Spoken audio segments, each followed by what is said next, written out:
How many of you know that, especially those that do know Jesus, that God has his hand on you even before you come to know him? Well and truly. Well, he had his hand on me. Before I became a Christian, I was into all sorts of things that we won't go into, none of it good.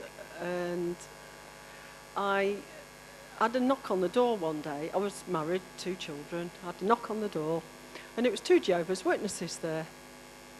Right, and they started telling me all this, that and the other, and I says, no. I said, that is not true, because I knew, even from school, things that they were saying weren't true. And from then, I started to search in a little old King James Bible that I'd had since I was a child for what I wanted the proof that what I knew was true. And I did eventually find it, but by this time I got hooked. And I was enjoying what I was reading. And a bit further down the line, it was to do with the Israelites in the desert for 40 years. And they showed Moses, the lawgiver, a television series that year. And I watched it, and I was hooked again. Later on, they showed Jesus of Nazareth. Now, this is one miracle in itself. I was alone to watch each and every part of that. I was married to a violent husband, and he was out of the way. And I cried all the way through, and I didn't know why. But God was moving on me. And a little bit later, a few months later, I wanted to go to church at this time, but I was too afraid to. I was too afraid to step out that boat. And a little later, I became ill. I started to get pains in my leg, and the pains got gradually worse and worse and worse until I was overdosing on painkillers, paracetamol especially, to the point probably 5 an hour at least. And the pain wasn't even being touched. And one night, I cried out and I said, if there's a God up there, take this pain away.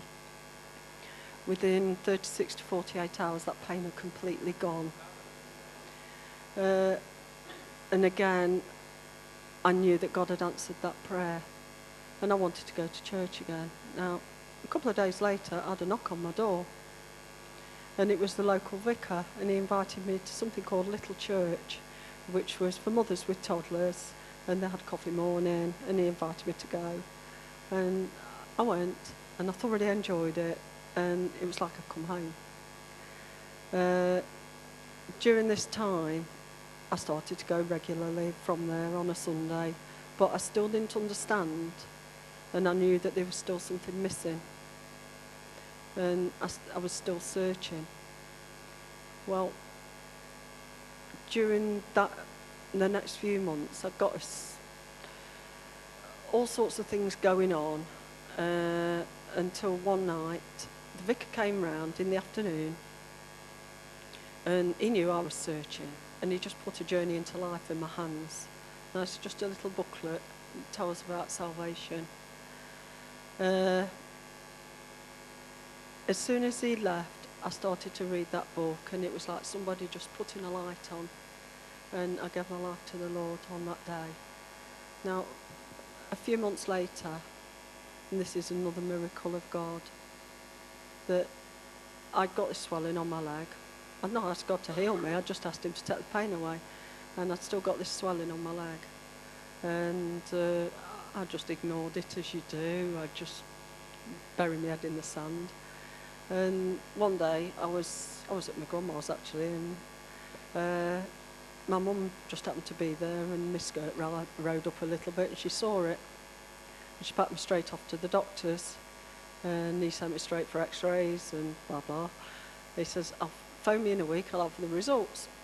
Well, I didn't have to phone him within a week. He was on my doorstep 2 days later. He says, I phoned your mum, you're at the hospital tomorrow to see an orthopaedic surgeon. He says, there's something nearly eating the bone away in your leg. And he said, there's no way you shouldn't be in pain. There's no way you should even be able to walk on that leg. And when I went to see the orthopaedic surgeon, he wanted me in there and then to operate that day. But I'd had something to eat, so that left that one out. I was in the next day though. And he said the same. There's no way on this earth that you shouldn't be in excruciating pain and be able to walk on that leg. That day I gave my life to the Lord. I fell so in love with Jesus, and that's continued to this day.